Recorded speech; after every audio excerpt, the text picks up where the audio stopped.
सुहृदं सुलभं सुखदं स्वनुजं च सुखाय ममोघशरम् अपहाय रघुद्वहमन्यमहं न कथञ्चन कञ्चन जातु भजे।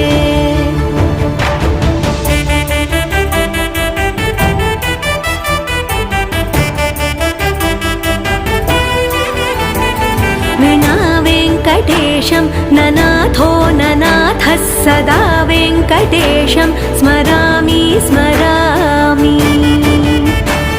हरे वेङ्कटेश प्रसीद प्रसीद प्रियं वेङ्कटेश प्रयच्छ प्रयच्छ।